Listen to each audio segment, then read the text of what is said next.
Tema kita hari ini adalah mengubah krisis menjadi kesempatan. Permisi tanya, pernahkah saudara mengalami krisis? Manggut-manggut. Yang nggak pernah goyang-goyang. Atau apakah saudara sedang mengalami krisis? Krisis itu macam-macam. Bisa krisis keuangan, bisa krisis kesehatan, bisa krisis mental, bisa krisis rohani, dan macam-macam. Biasanya krisis dan kejenuhan atau burnout itu sangat dekat. Ya. Bahasa Inggrisnya fatigue. Fatigue itu seperti lelah yang hampir patah. Kalau besi ditarik sampai satu waktu, sampai satu tekanan yang besar mungkin bisa retak. Seperti karet yang kalau ditarik sampai ujung, ditambah dikit lagi putus. Seperti balon yang ditiup, sudah sampai maksimal, tambah dikit udara, bang. Nah sebelum bang itu namanya krisis. Sebelum bang itu namanya fatigue. Sebelum bang itu namanya burnout. Pernah gak saudara merasa, aduh, kok rasanya hidupku mau ambruk gitu ya. Pikiranku penuh, hatiku berat. Penyebabnya macam-macam. Mungkin kebanyakan kerja, orang kerja 8 jam, kamu kerja 12 jam. Ya, tidurnya kurang, orang tidur 6-7 jam, kamu tidur 4 jam. Ya. Atau saudara kena PHK, dipecat dari pekerjaan. Atau saudara putus cinta, patah hati misalnya. Atau suami dan istri suka ribut, cekcok. Cekcok melulu, setelah cekcok pengen bacok-bacok, nah itu krisis. Kalau setelah cekcok jadi cocok, nah itu berarti bisa mengubah krisis jadi kesempatan untuk makin mesra. Jadi tergantung. Bisa juga karena uang tabunganmu hampir habis, ya, atau sakit cukup lama, atau ditinggal oleh kekasih yang dicintai, suami, istri, anak misalnya, meninggal dunia, itu sebuah krisis. Atau kalau saudara studi, gak lulus-lulus, ya, gak punya teman, atau saudara kalau bisnis atau karir gak maju, gagal, rugi, atau saudara punya cita-cita gak tercapai. Banyak hal yang bisa membuat seseorang krisis. Atau saudara mengalami kesepian yang lama, ya. Dan berbagai macam tantangan, kesulitan, cobaan, ujian itu bisa menyebabkan krisis.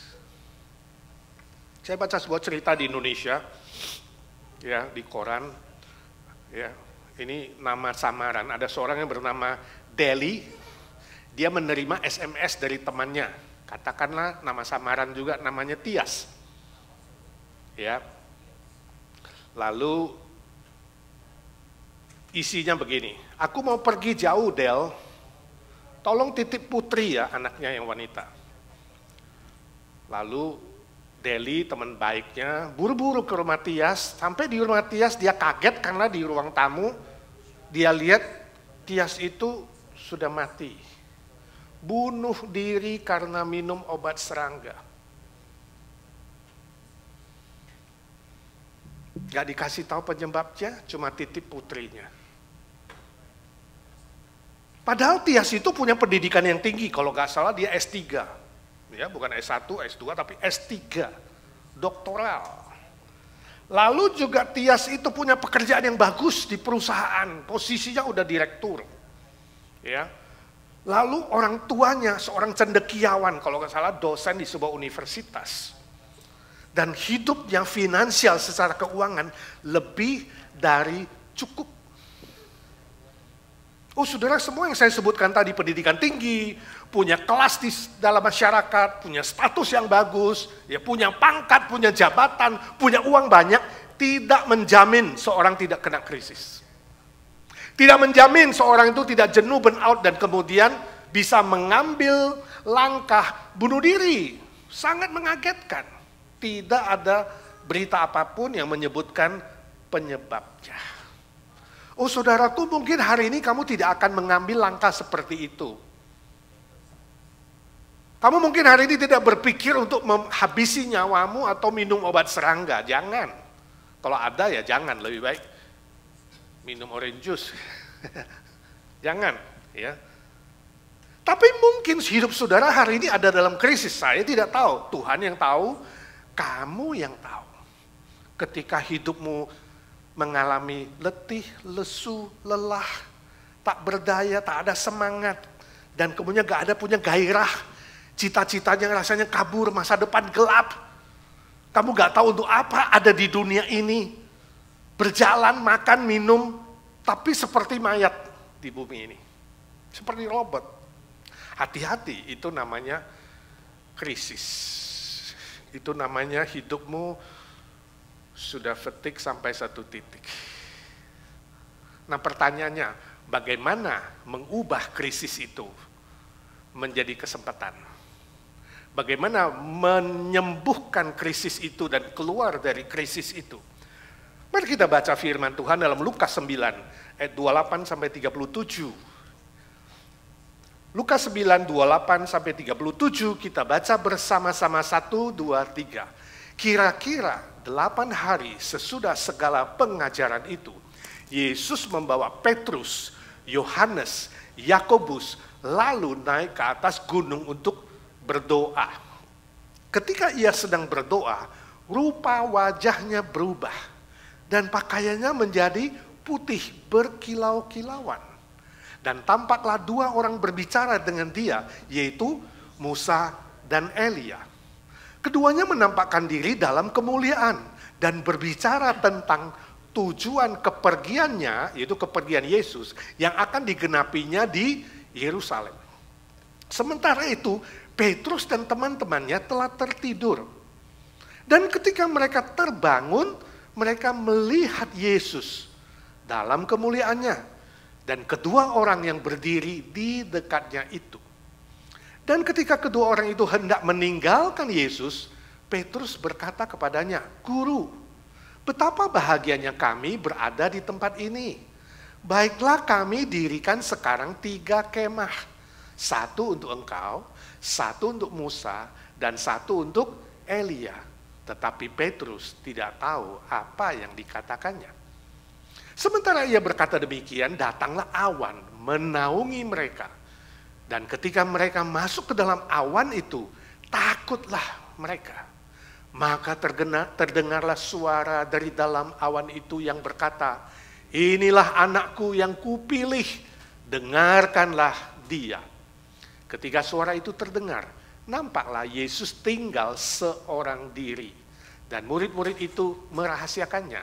Dan pada masa itu, mereka tidak menceritakan kepada siapapun apa yang telah mereka lihat itu.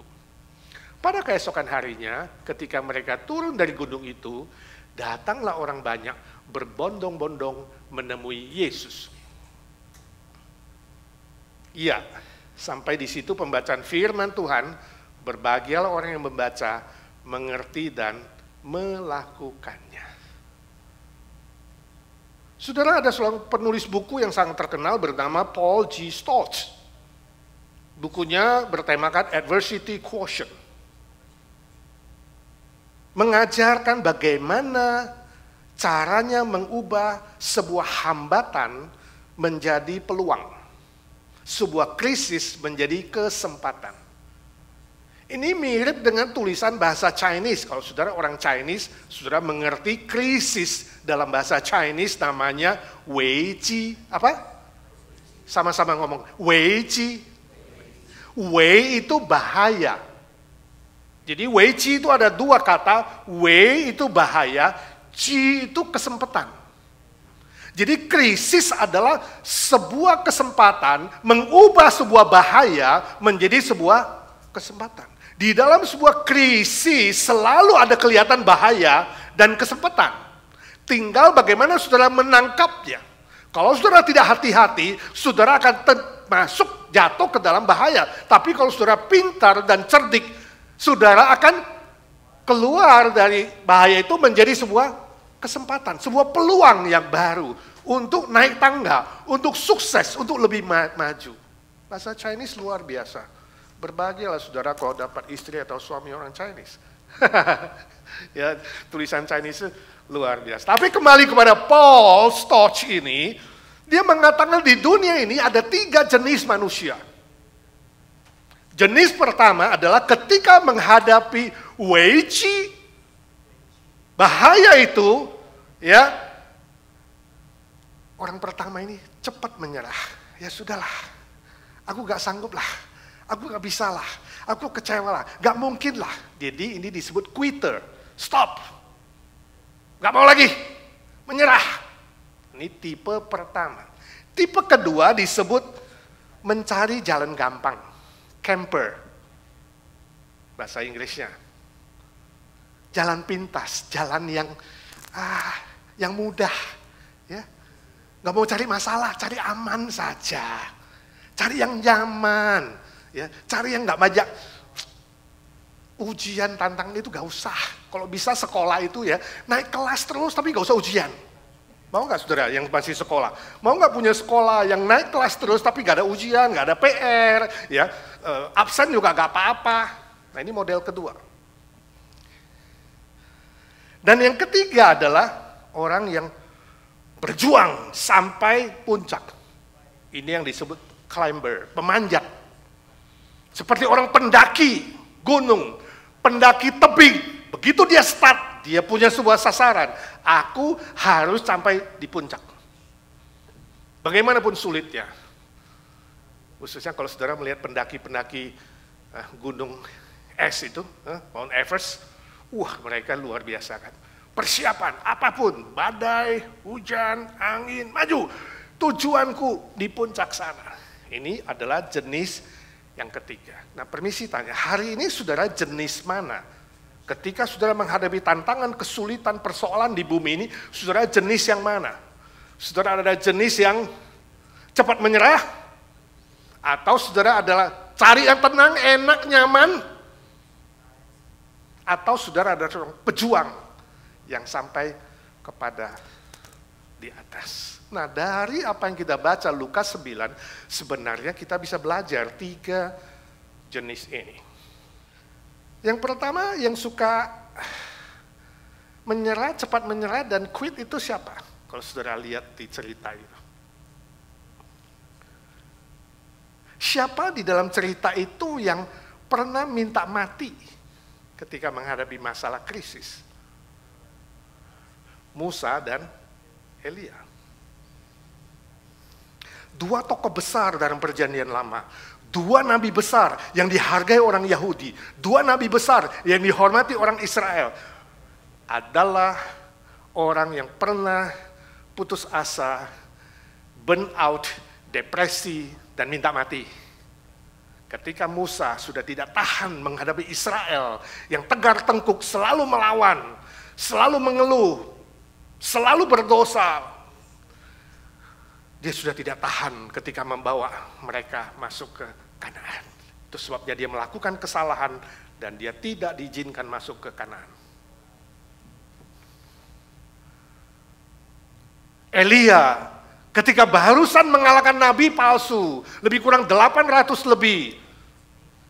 Nabi Baal, nabi palsu, dia menang. Tapi ketika besoknya diancam oleh istri dari Raja Ahab, Isabel. Namanya juga Isabel.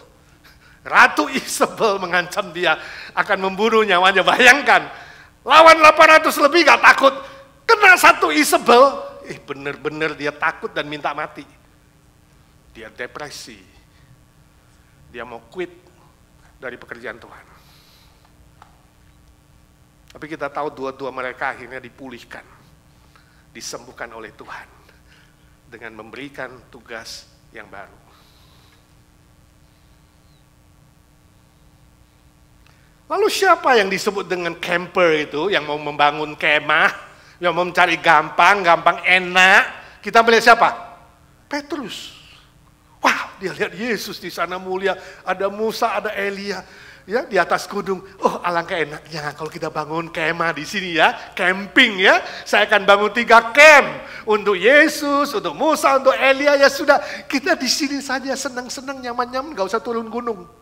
Nah ibarat ini orang murid belajar kungfu di gunung sudah lihai, mau tenang-tenang di situ gak mau turun, gak mau lakukan tugas. Kita di sini aja lah seneng-seneng nyaman, cari zona nyaman, enaknya saja. Dan Alkitab mengatakan Petrus tidak tahu apa yang dikatakannya. Nawarkan Yesus 3 kemah. No, itu bukan kehendak Tuhan. Hei Petrus, seolah-olah lu gak tahu mau ngomong apa ya. Kamu itu asal bunyi ya, ngomong paling pinter, ya? Kritik paling pinter, usul paling pinter. Tetapi kalau ditantang ada sesuatu yang lebih berat, mundur, maunya diem-diem toh. Ya sudah ngono aja lah, gitu aja lah. Saya mau yang santai-santai, yang enak-enak saja. Langsung Bapa di sorga encounter. Petrus tidak tahu apa yang dikatakannya. Lalu awan gelap menutupi mereka bertiga. Murid-murid Yesus itu. Naungi mereka dan mengatakan bahwa dengarkan hanya kepada Yesus adalah Allah.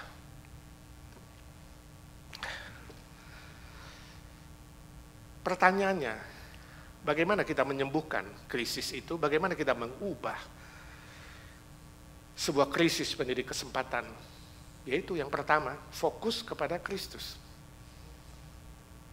Ketika suara dari sorga itu, suara Bapa di sorga berkata, inilah anak yang kukasihi, dengarkanlah dia. Itu rahasia pertama. You mau keluar dari krisis hari ini, dengarkan Kristus. Dengarkan suara firman itu. Dengarkan suara sang kebenaran itu. Permisi tanya, ketika engkau mengalami krisis, mengalami kesulitan, mengalami persoalan berat, mengalami burn out, siapa yang kamu dengar? Suara hati sendiri? Yang seringkali membawa kamu cari kesenangan daging saja? Suara tetangga? Suara istri? Di rumah bilang, wo shi ta chang fu, tetapi teriaknya di bawah kolong keranjang. Itu suami-suami yang katanya yang takut sama istri. Semua tanya istri, tanya istri, tanya istri. Ada yang tanya suami. Kalau suami matanya melotot, langsung takut. Siapa yang kamu dengar hari ini ketika ada kesulitan? Suara dosen? Suara Pak Edi? Salah, belum tentu, jangan dengar. Suara manusia bisa salah. Dan sering salah. Suara kamu sendiri bisa salah dan sering juga salah karena manusia yang berdosa berdarah daging ini lebih mementingkan kedagingan. Firman Tuhan mengatakan, dengarkan suara Kristus. Atau suara jahat.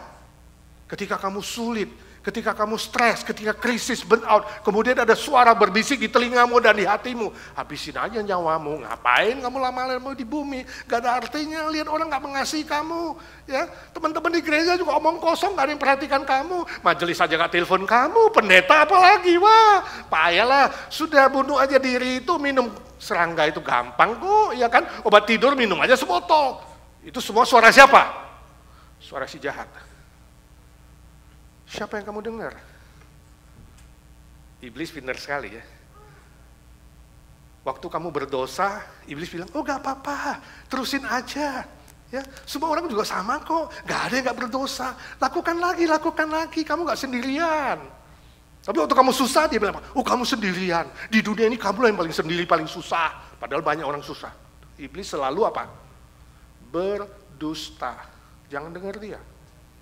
Dia membalik-balikkan fakta. Siapa yang kamu dengar ketika mencari kebenaran? Dengarkan Kristus, kebenaran yang sejati. Suatu hari ada seorang bapak dan anak berdua, mereka ingin menjual seekor keledai mereka ke kota. Ya. Lalu anaknya dinaikkan ke keledai itu dan bapak itu menarik keledai itu. Berjalan. Ketika melewati desa pertama, orang-orang desa bilang, ini anak kok kurang ajar banget ya. Dia naik di atas keledai, dia biarkan papanya jalan. Ini nggak tahu hormat orang tua ini. Ya, anak begitu tak akan diberkati. Wah, bapaknya dengar, anaknya juga dengar. Wah, kita salah, nak. Ganti, bapak yang naik, anak yang tarik keledai. Masuk ke desa kedua, orang-orang desa bilang, ini bapak gak tahu diri, ya masa anaknya suruh jalan kaki? Dia sendiri naik keledai, kasihan kan anaknya, kalau anaknya kelelahan mati gimana? Bapak bilang, wah salah lagi. Ya udah, karena salah, ya udah nak, kamu naik, kita dua-dua naik aja. Lalu mereka berdua naik keledai itu. Masuk ke kampung ketiga, orang-orang kamu bilang, wah ini manusia keterlaluan, keledai masih muda dinaiki berdua, ini kalau keledainya mati gimana? Gak punya pri kebinatangan, bukan pri kemanusiaan. Mereka bilang, wah ini salah lagi, nah ayo kita berdua turun dah. Jadi mereka berdua turun, keledainya ditarik berdua. Masuk ke desa keempat, orang bilang, ini goblok ini ya bapak sama anak, punya keledai kok gak dinaiki.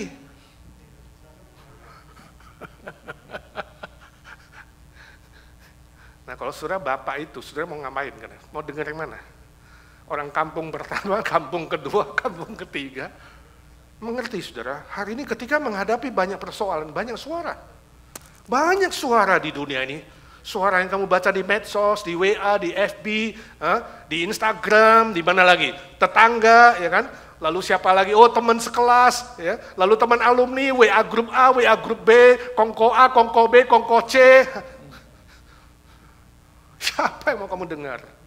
Ingat saudara, balik kepada firman. Back to the Bible. Sebab firman Tuhan tidak pernah salah. Firman Tuhan adalah standar dan ukuran dalam imanmu, dalam moralmu, dalam etikamu, dalam pekerjaanmu, dalam setiap aspek hidupmu. Kalau mau sembuh dari krisis, kalau mau mengubah sebuah krisis menjadi kesempatan kamu naik kelas dan diberkati, tidak ada cara lain. Kembali kepada kebenaran firman Tuhan. Amin. Yang kedua, fokus kepada tanggung jawab. Ayat 37. Ketika selesai peristiwa itu, mereka turun gunung. Apa yang dilakukan turun gunung? Orang-orang banyak sudah berbondong-bondong mencari Tuhan. Kalau saudara pulang, saudara membaca terus cerita itu, saudara melihat bagaimana Yesus mengajak murid-murid melayani orang banyak, mengusir setan, menyembuhkan yang sakit, mengabarkan kerajaan Allah. Saudara, kalau saudara punya kungfu cuma ada di gunung, nggak ada gunanya. Perlu turun gunung. Saudara punya ilmu, kalau di otakmu saja gak ada gunanya. Perlu diaplikasikan dalam kehidupan sehari-hari. Saudara punya karunia, punya kepintaran, punya kehebatan. Gak pernah dipakai untuk menjadi berkat bagi orang lain, tidak ada gunanya. Seperti pisau yang tajam dan mahal, tapi untuk pajangan doang. Gak pernah dipakai. Pisau itu akan berkarat. Tidak gunanya, walaupun mahal. Itu sebabnya Yesus mengajak murid-murid itu turun. Mari kita bertujuan bukan naik gunung untuk bangun camp di sini, bukan. Bangun kemah di sini, bukan. Semua didikan Tuhan dan murid Kristus ada tujuannya untuk melayani kerajaan Tuhan, menjadi berkat bagi banyak orang. Amin. Sampai hari ini, you jelas gak cita-citamu apa? Kalau you buka store, buka bisnis, tujuannya apa? Kalau you bekerja, cari uang, tujuannya apa? Kalau you bersekolah, tujuannya apa? Itu paling penting. Ketika tujuan tidak jelas, di situ kamu menghadapi krisis. Ketika tujuan menjadi jelas, di situ diubah menjadi kesempatan. Menjadi sebuah kekuatan, semangat baru, gairah, dinamika untuk naik kelas. Dalam banyak hal, iman, moral, rohani, dan lain-lain. Ingat, kamu harus tahu untuk apa tujuan hidupmu. Bukan untuk uang, bukan untuk kepintaran, bukan untuk kuasa, bukan untuk nama, bukan untuk kemewahan, bukan untuk kesenangan, tetapi untuk melakukan pekerjaan Tuhan, mencari jiwa, menunaikan tugas dan tanggung jawabmu sesuai dengan karunia yang dititipkan Tuhan. Amin. Maka saudara pasti tidak mudah menyerah. Saudara pasti tidak asal cari jalan gampang dan jalan pintas, jalan mudah. Saudara pasti akan berjuang bersama dengan Tuhan. Berjuang sampai akhir, mencapai kemenangan. Itulah Paulus.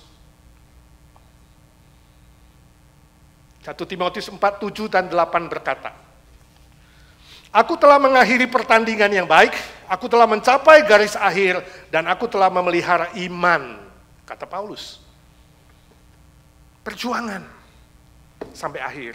Sekarang telah tersedia bagiku mahkota kebenaran. Saya harap waktu saudara meninggal, waktu saya meninggal nanti, ayat ini cocok dipajang di batu nisan kuburanmu. Saudara mau pasang tulisan apa? Hah? Gampang putus asa? Cari jalan pintas? Atau berjuang hingga akhir dan sukses? Lagu kemenangan. Saya baca sebuah cerita ilustrasi atau imajinasi. Suatu hari ada 3 kaleng Coca-Cola keluar dari pabrik yang sama, dibawa oleh truk yang sama menuju ke kota. Mereka diturunkan di tempat yang berbeda. Di tempat yang pertama adalah pasar di jalanan. Kalau Coca-Cola pertama diturunkan, di situ dipajang, dikasih tulisan Rp5.000. Kemudian truk berjalan lagi, sampai ke tempat yang kedua, supermarket. Coca-Cola kedua diturunkan, dan dipajang di dalam kulkas, di situ ditulis 1 kaleng 15.000. Kemudian truk jalan lagi, tempat ketiga adalah hotel bintang 5. Coca-Cola ketiga turun, masukkan ke dalam hotel itu, dan dipajang. Untuk tamu-tamu yang nanti pesan Coca-Cola akan dikeluarkan dengan gelas yang ada isi es. Harga Coca-Cola itu Rp50.000. Pertanyaan saya, kenapa Coca-Cola yang sama, diproduk dari pabrik yang sama, dibawa dengan truk yang sama, tapi hanya beda lokasi, harganya beda? Apa yang membedakan mereka? Hah? Sama-sama Coca-Cola, rasanya sama. Cuma satu di pasar, satu di supermarket, satu di hotel. Apa bedanya? Statusnya. Hari ini kamu dan saya sama-sama orang Kristen. Sama-sama percaya Tuhan Yesus. Tapi ingat, nilaimu dan nilaiku dan nilai dia berbeda. Kenapa? Kita punya status yang berbeda di hadapan Tuhan.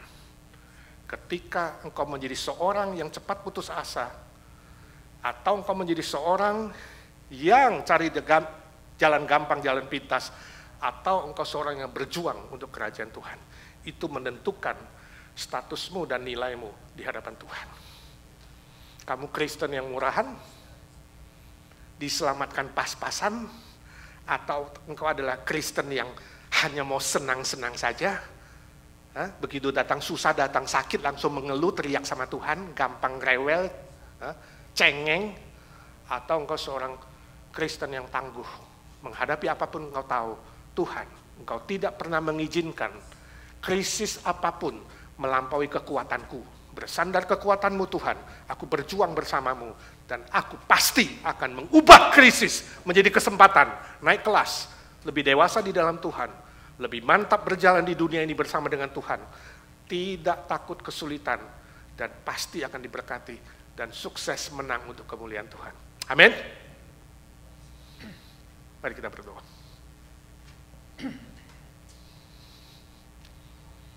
Ya Tuhan, suara hamba-Mu sudah berhenti. Biarlah suara Roh Kudus terus menegur kami, menghibur kami, menguatkan kami, mengingatkan kami di hati, di pikiran kami, supaya kami sungguh-sungguh hidup di dunia ini dengan berarti, memiliki status dan tujuan yang mencapai garis finish kekekalan dengan sebuah semangat baru, sehingga kami tidak menjadi seorang yang gampang menyerah, putus asa, kecewa, dan kemudian meninggalkan pekerjaan Tuhan, ataupun ditantang meninggalkan Tuhan.